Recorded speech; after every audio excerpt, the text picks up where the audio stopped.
algo había cambiado muy deprisa en España. En realidad, todo cambió deprisa. Incluso en Jaén, una ciudad acostumbrada al estatismo y al olvido. Es evidente que algunas cosas no cambiaron. Por ejemplo, para dar paso a la modernidad, se derribaron los últimos vestigios de la Puerta Barrera, una parte de la muralla que daba acceso al Camino de Granada. Una puerta barrera que desconocemos su aspecto físico. Otra vez sin piedad contra el patrimonio.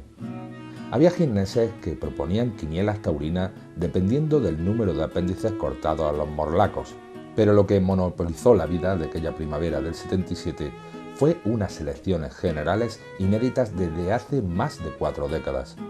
Carteles, muchos carteles, y mítines en una campaña donde todos partían con bisoñez y mucha ilusión. Se jugaban unas cortes constitutivas para redactar una constitución. Entre la muerte de Franco y estas cortes pasan 20 meses. Esa campaña sí es irrepetible porque al nacimiento o al renacimiento de la democracia yo creo que solo se debe asistir una vez, ¿sabes? O no se debe asistir nunca porque la democracia debía de ser una constante en la historia. Pero claro, cuando tú pasas de la dictadura, pasas al renacimiento de la libertad y de la democracia, estás ante un acontecimiento irrepetible y yo fui uno de los privilegiados que pude, claro, participar en aquella campaña, participar activamente. Es que podías ir a un pueblo pequeño y estaba todo el pueblo en el mitin. Los abuelos venían con la silla, o le traían un nieto a la silla, se sentaba allí, pues como era junio, hacía bueno, los chiquillos corriendo, los perros.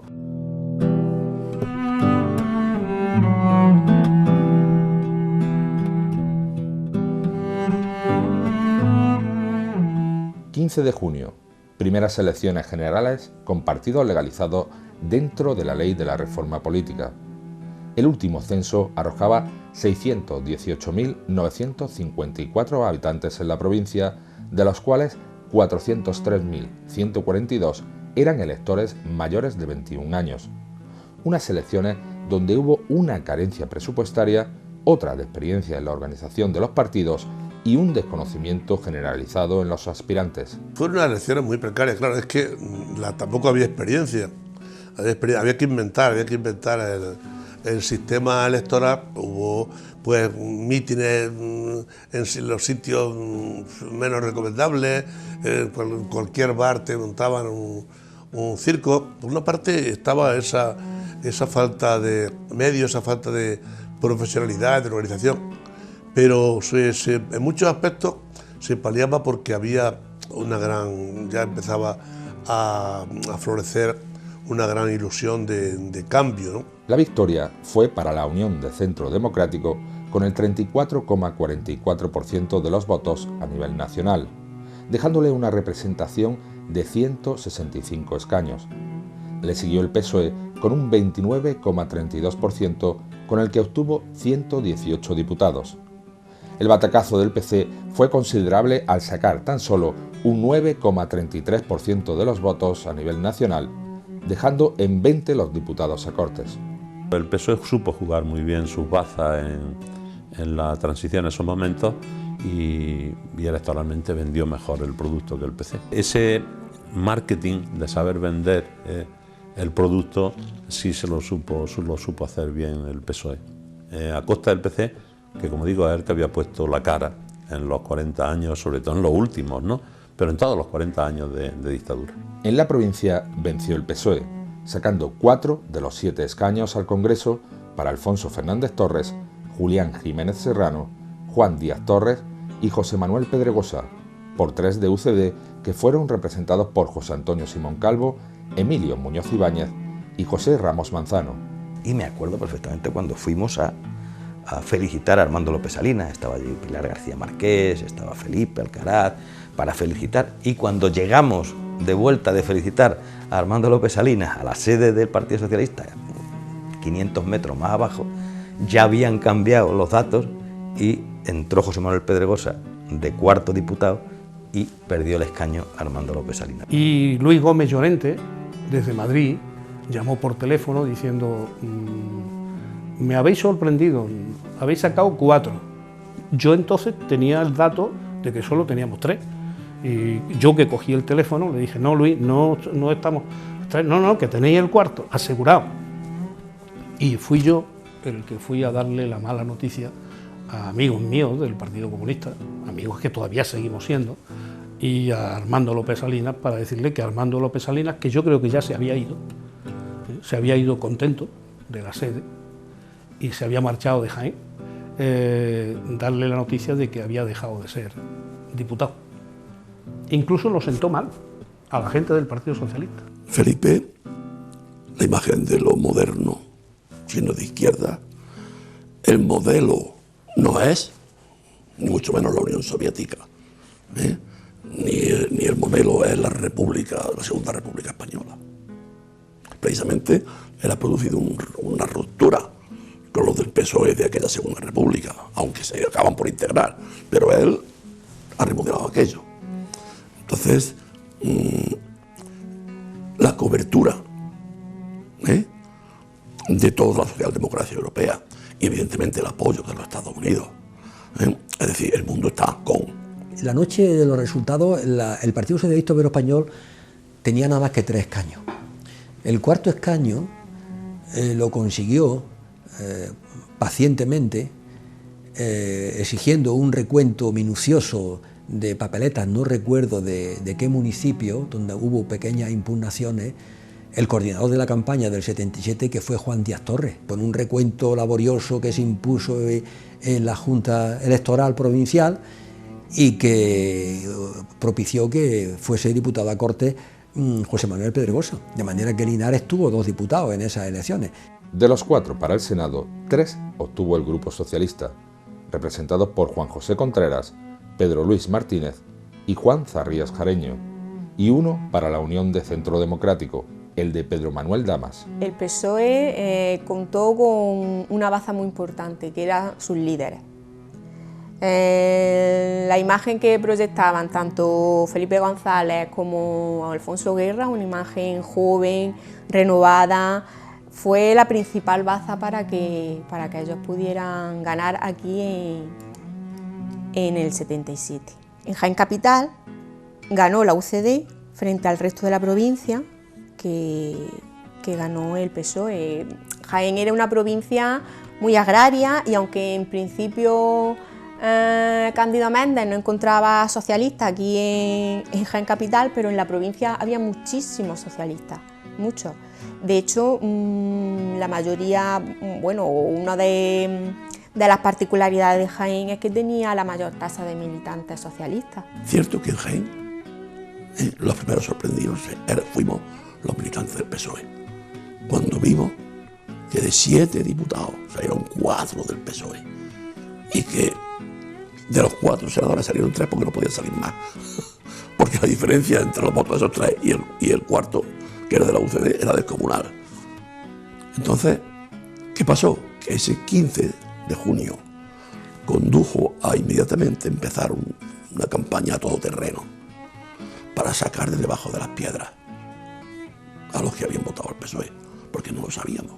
El porcentaje de participación en la provincia fue de un 78,92%, por encima de la media nacional, obteniendo el PSOE 123.708 votos frente a los 103.697 de UCD. El Partido Comunista sacó 29.847. Había una dinámica en la sociedad que era que la izquierda la iba a representar el Partido Socialista. Alianza Popular tuvo en aquellas elecciones del 77 26.422 votantes en la provincia. La creación de Unión de Centro Democrático, con Adolfo Suárez a la cabeza, un hombre joven y además un hombre que había estado en una terna como presidente del gobierno, desplaza un poco hacia la derecha al Partido Popular, en este caso Alianza Popular, ¿no? Y bueno, te encasillan ahí en un sitio, no porque tú lo quieras, no porque tú te definas así, porque además nuestros estatutos de origen siempre éramos partido liberal, reformista y basado en los derechos humanos, siempre ha sido nuestra declaración. Conservador, liberal, conservador, humanista y cristiano, siempre ha sido la definición de Alianza Popular. Pero bueno, te ubican ahí, pero no por ti, sino porque te desplaza una fuerza política que preside un gobierno y bueno, pues te quedas encasillado ahí. Las líneas telefónicas no tenían la rapidez y versatilidad que ahora, y yo llamé a los distintos pueblos para conocer el resultado. Y tenía que dárselo a Madrid, yo. Y quien recibía las comunicaciones era Jorge Bestringe. Yo le iba diciendo, pues mira, esto está mal, lo hemos sacado, tal. Yo le notaba extremadamente excitado. Para mí fue una noche triste, porque hombre, teníamos esperanza de sacar al menos uno y no se hizo realidad. En el análisis de estas elecciones es destacable que el PSOE, una organización casi dormida hasta 1976, se hiciera con la izquierda ante el PC, que había sido la opción histórica que había impulsado la lucha contra el régimen durante 4 décadas. Aunque Jaén ha sido una provincia de izquierda, ¿no? La moderación electoral, bueno, pues tendió un poco a posiciones de centro-izquierda con el Partido Socialista. Quizás también ese miedo, ¿no?, al Partido Comunista, a los rojos, a que pudiera otra vez venir una guerra civil si el Partido Comunista subía al poder. Yo creo que por esa tendencia a lo mejor muchos electores se decidieron por el PSOE y no por el Partido Comunista. Pero cuando hacíamos nuestras porras, nuestras apuestas de cuántos diputados, decíamos, no podemos sacar menos de 60, 80 diputados. Y por supuesto íbamos a ser la primera fuerza de la izquierda, porque considerábamos entonces que el PSOE era, como organización, un partido recién llegado, había llegado a última hora. Por regla general, el electorado, y el electorado en un contexto democrático, huye de los extremos como el gato del agua, ¿no? Hay muchas causas. El miedo de los españoles ante un paso tan drástico, el apoyo de fuerzas internacionales a la socialdemocracia frente al eurocomunismo, la leyenda negra de los candidatos del PC frente a la juventud de los del PSOE y una campaña publicitaria acertada pueden ser los fundamentos de este resultado electoral. El espacio de la izquierda quedó adjudicado para el socialismo. ¿Fue injusto? Pues no. Fue la decisión del pueblo español. El régimen había metido a todo el que era oposición, era comunista. Entonces no se hablaba, en la época franquista no se hablaba contra el anarquismo, ni contra el socialismo, ni contra la democracia cristiana, se hablaba contra el Partido Comunista. El insulto que se podía decir en España era, este es un comunista. En cuanto eras demócrata te llamaban comunista. Pero yo creo que ahí jugaron otros factores aparte puramente del miedo, ¿no? Del miedo, del reparo, porque luego tú ibas a tu centro de trabajo y veías que el tío más eficiente que había era comunista. Y decía, bueno, o sea, que no es solo Carrillo, sí, Carrillo es un histórico de la guerra, en fin, el franquismo se había encargado durante 40 años de echar sobre su espalda y sobre la de Pasionaria, de todos los históricos del PC, de Ignacio Gallego, se decían auténticas barbaridades aquí en Jaén, ¿no? Pero yo creo, eso será un factor, por supuesto, a tener en cuenta, pero yo creo que tiene que haber más factores. El marketing, los movimientos internacionales también, es decir, las movidas internacionales, ese apoyo descarado de Willy Brandt junto con Estados Unidos, al interés de Estados Unidos, de las grandes potencias, en que aquí un partido comunista no alcanzara las cuotas de poder que estaba alcanzando en Italia, donde ese mismo tipo de partido había llegado a un 37% del electorado, ¿no? Pero yo es que pienso una cosa siempre, en esto y en todo, dices, por mucho que es miedo, pero cuando tú te metes en una cabina a votar, tú votas solo. El miedo está muy presente. Es que una dictadura es muy seria, es una cosa no es tan fácil de eliminar. Es decir, todavía hay, ya son 4 gatos, ¿no? Pero todavía te encuentras gente que le dice la palabra, que te dicen comunista como si fuera un insulto. La cartelería, la imagen de un partido que venía del exilio con dirigentes como Santiago Carrillo, Dolores Ibárruri o Ignacio Gallego o Félix Pérez en el caso de Jaén o Armando López Salinas, por ejemplo, perteneciente a una generación determinada, y el aspecto que daba públicamente el Partido Socialista con Felipe González y Alfonso Guerra y Javier Solana, entre otros, a la cabeza. Yo creo que eso tuvo mucha importancia. Ahí sí tuvo un acierto el PSOE cuando puso a Felipe González, un hombre joven que nada tenía que ver con lo que fue la guerra civil, mientras que en otros partidos, pues PC con Carrillo y la Pasionaria, o Alianza Popular con Fraga, que estaba muy implicado durante toda la dictadura con Franco, pues no tuvo esos éxitos, ¿no? Pero no íbamos a pedir prestado a líderes, ¿no? Nosotros teníamos nuestros líderes. Y Carrillo era el secretario general y la Pasionaria era la presidenta del Partido Comunista de España. Durante 40 años en este país no había nada más que el partido. Y el partido era el Partido Comunista de España. No había otro partido. Es decir, que la fuerza política que realmente luchó y trabajó fundamentalmente contra la dictadura de Franco a todos los niveles fue el Partido Comunista de España. La campaña durante 40 años de la dictadura contra los comunistas fue tan fuerte, tan fuerte, tan fuerte, caló tanto, que yo pienso que eso fue lo que realmente todavía muchísima gente que hubiera querido votarnos no nos votó porque todavía tenían miedo de los comunistas, de que venían los comunistas. Teníamos, eso sí, el apoyo del exterior, el apoyo de los partidos socialdemócratas del exterior. Había una idea de internacionalismo muy superior a lo que hay ahora, ¿no? Al PC le siguió Alianza Popular con un 8,21% y 16 congresistas a nivel nacional. Estábamos convencidos, o sea, lo que se respiraba era victoria electoral. Claro, el resultado fue tan malo, tan desastroso. El PSP del profesor Enrique Tierno Galván concurrió a las elecciones en coalición con varios partidos, formando la Federación de Partidos Socialistas a nivel nacional. En Andalucía lo hizo junto a los andalucistas del PSA, pero solo obtuvo 6 escaños. Aunque este resultado está muy por encima del obtenido de la Democracia Cristiana, que, para sorpresa, no obtuvo ninguno. Una vez en la sede que estaba en Marqués de Urquijo, me fui a hablar con don Enrique, y le comenté que nos estábamos convirtiendo en el Opus de la izquierda, que todos éramos, sí, todos muy titulados, muy listitos y tal, pero que nos faltaba base obrera. Y desgraciadamente, bueno, él se enrolló y además casi me convence porque tenía una labia increíble.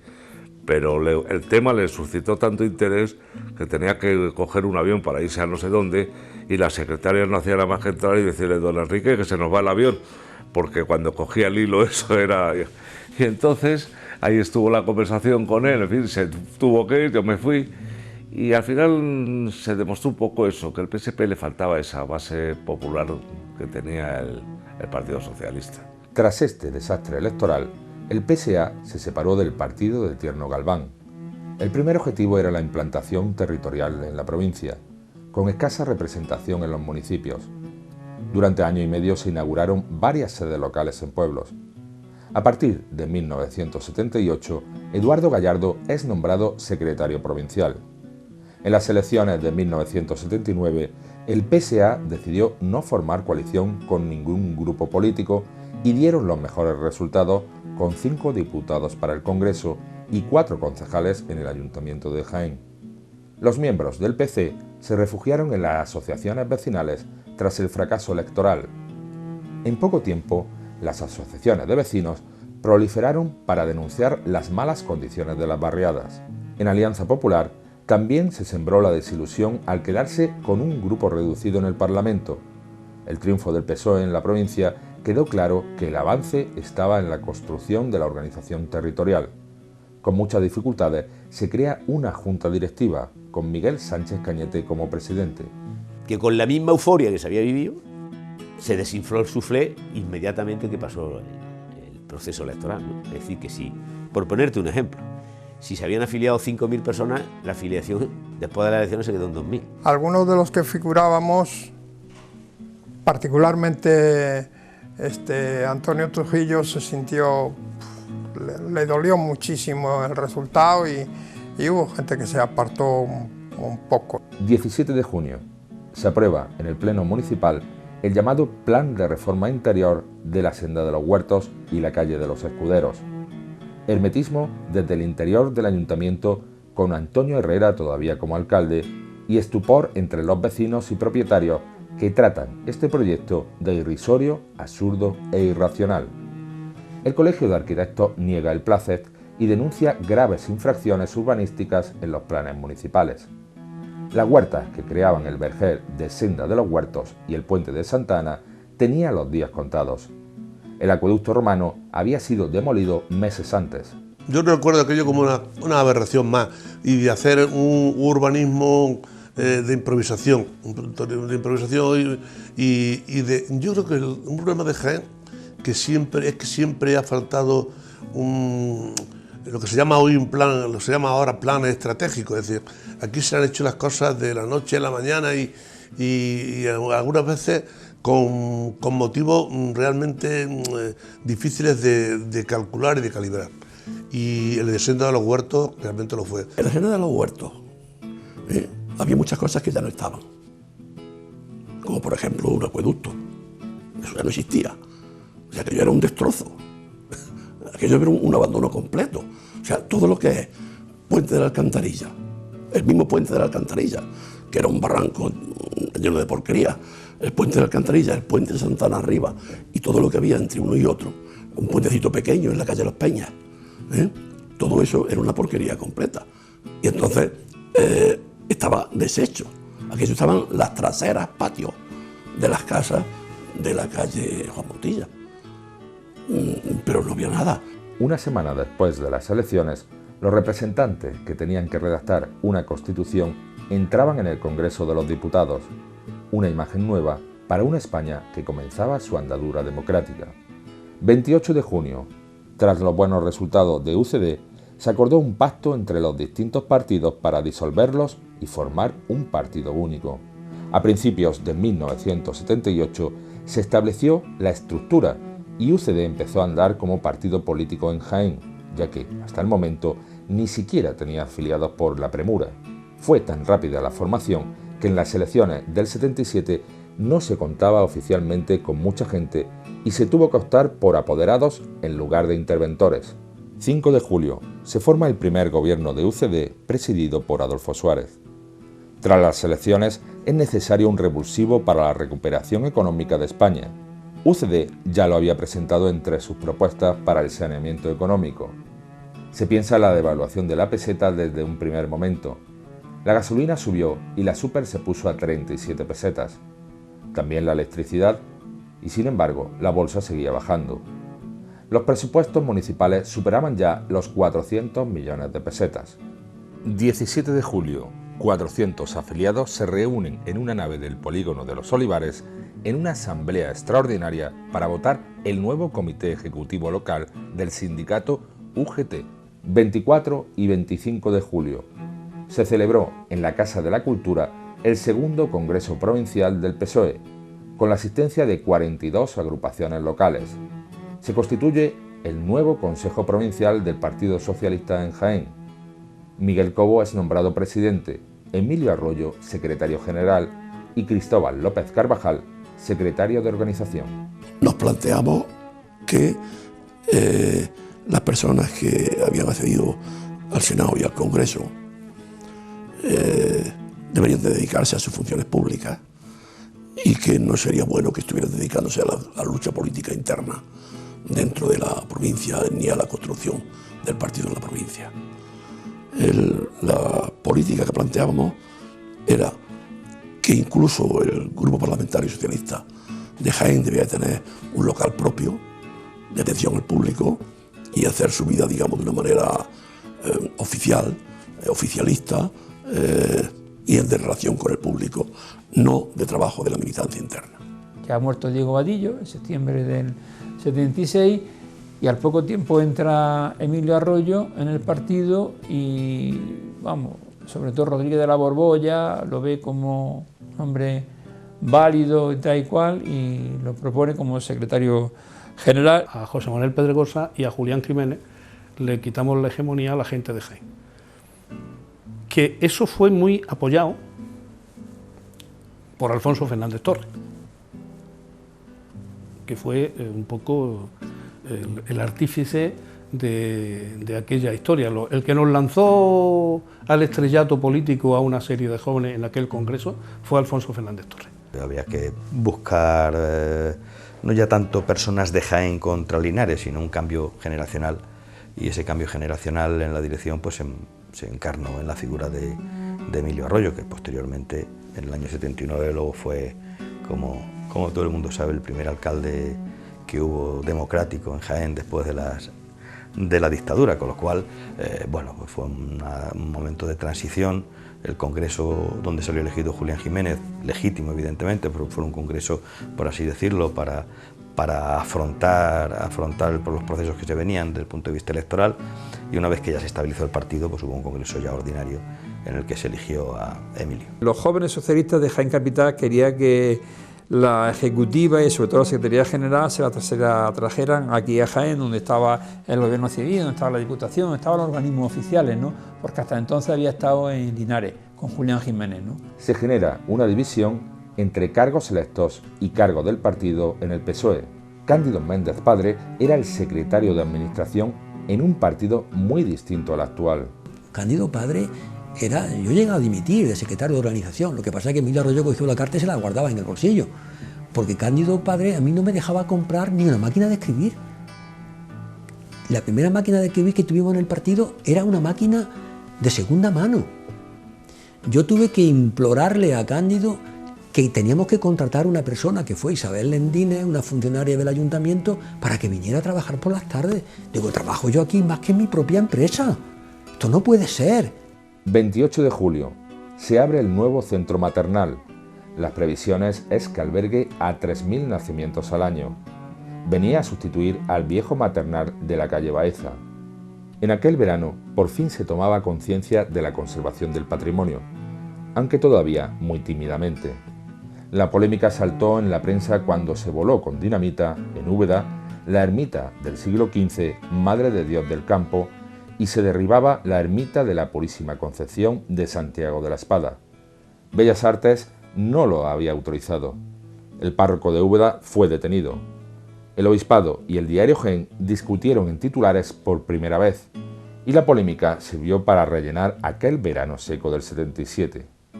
Incluso el corresponsal de Santiago de la Espada sufrió acoso por denunciar el derribo. Por otro lado, en la capital, los cofrades de la Magdalena veían cómo era tapiada su puerta principal en otra remodelación cuestionada. La procesión debía salir por otro sitio. Pero no todo fue negro para nuestras históricas piedras, porque la ermita de la Virgen Blanca, en La Aymora, volvía con todo su esplendor en otra remodelación más sencilla y sin disputa de aquel verano, ya con un gobierno votado por todos los españoles.